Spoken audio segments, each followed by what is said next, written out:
Salam alaikum wa rahmatullah. Donc on se retrouve pour une nouvelle vidéo, donc pour un nouveau thème qu'on va essayer d'aborder aujourd'hui. Et le thème d'aujourd'hui, donc c'est les deux clés de la réussite d'un mariage. Donc là ici, il y a deux choses. Si on arrive à les mettre en pratique, alors ça peut être qu'aujourd'hui, ça peut être que la semaine prochaine, ça va être pendant toute cette vie, même s'il y aura des moments où on va tomber, il va falloir se relever par rapport à ça. Mais c'était vraiment des clés qui vont ouvrir des portes des réussites. Parce que dans le mariage, il y a des moments où ça se passe bien, mais il y a forcément des moments où ça va pas trop bien se passer. Donc ça peut être à cause de nous, ça peut être à cause de l'autre.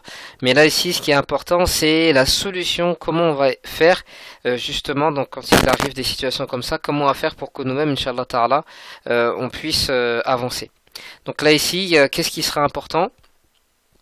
Ce qui va être important, la première chose, c'est de savoir dire pardon.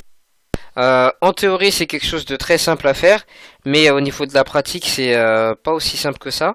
Donc là, ici, ce qui va être important, c'est quoi? C'est de savoir dire pardon dans notre couple, que ce soit quelque chose qu'on essaie de faire plus ou moins souvent, un effort sur soi-même. Comme on a vu, le mariage, c'est quelque chose où il y a un grand effort c'est un grand combat contre soi-même, un énorme combat contre son nefs et son ego. Donc là, ce qu'il va falloir faire, c'est justement savoir dire pardon. Pour savoir dire pardon, il faut déjà commencer par reconnaître ses torts. Si on n'a pas de tort, c'est impossible de demander pardon.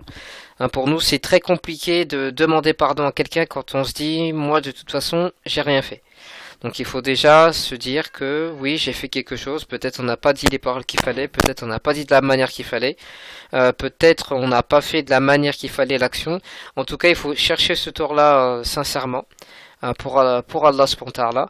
Et ensuite, lorsqu'on a reconnu ce tort-là ou ces torts-là, qu'on soit un homme ou une femme, ensuite on peut demander pardon beaucoup plus facilement. Ne faut pas oublier que le pardon, c'est une qualité qu'Allah subhanahu wa ta'ala aime beaucoup, parce que c'est le fait de pouvoir accepter et reconnaître notre faiblesse et de voir la puissance d'Allah subhanahu wa ta'ala qui est au-dessus de tout, et lui demander pardon vraiment humblement, avec humilité et avec modestie. Donc ça s'apprend déjà avec les gens avec qui on vit, et le fait d'être marié donc jusqu'à la mort avec notre époux ou avec notre épouse, donc on va apprendre cette qualité-là qui est une qualité très très importante, vraiment immense, énorme. Donc c'est un effort de tous les jours où lorsqu'il va venir une situation, peut-être sur le coup on va peut-être pas y arriver tout de suite, mais prendre le temps de réfléchir et se dire sincèrement, est-ce que vraiment on a fait une erreur ou pas. Alors ça peut être l'action est bonne, mais peut-être on n'a pas fait comme il fallait, ou la manière pouvait être changée, on pouvait le faire d'une autre manière. Donc il faut accepter cette chose-là, reconnaître ces choses-là, passer directement à l'action. Donc ce qu'il faut mettre devant nous, c'est qu'il faut vraiment se dire qu'il ne faut pas que je sois avare au niveau du pardon. Il ne faut pas que je fasse partie des personnes qui ont c'est vraiment du mal à demander pardon. C'est une fois tous les 4-5 du mois qu'on va demander pardon. À dire on est reconnu auprès des gens pour demander pardon. Donc ça c'est quelque chose que vraiment il faut faire un effort pour vraiment que cette habitude-là parte de nous. Et ça c'est une clé de réussite dans le mariage. L'autre chose qui va nous aider, c'est d'accepter la faiblesse humaine. Lorsqu'on demande pardon, ça peut être pardon parce qu'on a reconnu notre propre faiblesse et il faut l'accepter puisqu'on est des êtres humains, qu'Allah Ta'ala nous a créés ainsi. Et aussi accepter la faiblesse humaine de notre époux ou de notre épouse. C'est-à-dire que on peut aussi dire, voilà, ce que tu as fait, c'est pas grave, je te pardonne. Avant même que la personne nous ait demandé même pardon. Et ça aussi, ça fait partie, quand je dis savoir dire pardon, c'est nous. Comment apprendre à demander pardon, mais aussi à accepter le pardon lorsqu'il vient de l'autre, lorsqu'il vient de l'époux ou de l'épouse. Donc pour ça, il faut pouvoir accepter la faiblesse humaine. Lorsqu'on reconnaît que notre époux, notre épouse, il est pas parfait, il peut pas tout faire comme il faut, il peut pas tout dire comme il faut, et ça va être beaucoup plus facile ensuite d'accepter son pardon, et on va pouvoir avancer dans notre mariage, et ça va être réellement une clé de réussite dans notre mariage. La deuxième chose, c'est savoir oublier. Alors je fais la différence entre les deux, pourquoi? Parce qu'il y a des gens qui disent oui, je t'ai pardonné, t'inquiète pas, c'est pardonné, c'est oublié, mais quelques mois plus tard ou quelques années plus tard, et là, elle m'avait dit ou il m'avait dit que c'était pardonné, mais finalement c'était pas pardonné. Donc il faut savoir pardonner, reconnaître ses torts, accepter la faiblesse, et d'un côté, de nos articles. Donc ce qui veut dire qu'il ne faut pas être rancunier ou rancunière. C'est-à-dire qu'il faut vraiment faire l'effort de se dire, voilà, Si le lendemain où je lui ai demandé pardon, le lendemain, juste après, il refait encore l'erreur, qu'est-ce que voit l'immense pardon et miséricorde d'Allah subhanahu wa ta'ala pour les êtres humains qui répètent leurs erreurs, qui répètent des fois leurs faiblesses, mais Allah subhanahu wa ta'ala il est miséricordieux et pardonneur et il accepte le repentir. Alors il y en a qui vont me dire oui mais bon, ça c'est pour Allah subhanahu wa ta'ala, je suis un être humain, je peux pas tout faire.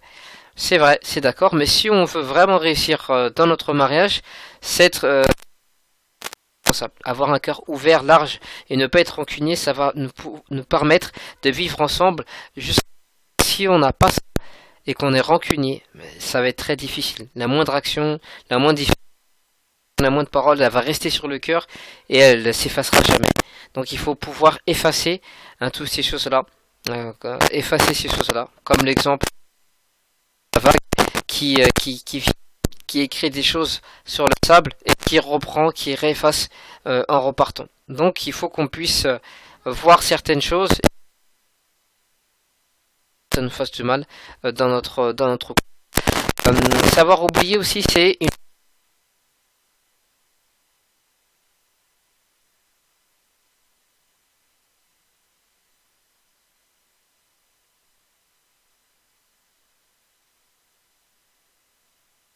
dur. Par contre, quand il n'y a pas l'oubli, c'est difficile d'être doux avec la personne en face parce qu'il reste encore des traces, il y a encore des choses dans les archives.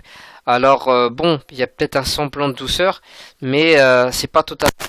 Donc le fait d'oublier ce qui s'est passé, vraiment, donc il faut faire l'effort dessus, soi-même, demander à Allah subhanahu wa ta'ala. Il y a des choses toutes choses de toute façon sont toujours entre les mains d'Allah subhanahu wa ta'ala, mais de notre côté on essaie de faire le maximum. Et là vraiment le mariage c'est le moyen de faire l'effort dessus. La dernière chose, c'est de profiter de chaque instant. Profiter de chaque instant en sachant dire pardon et en sachant oublier, ça va nous permettre de profiter de chaque instant qu'on a dans notre mariage.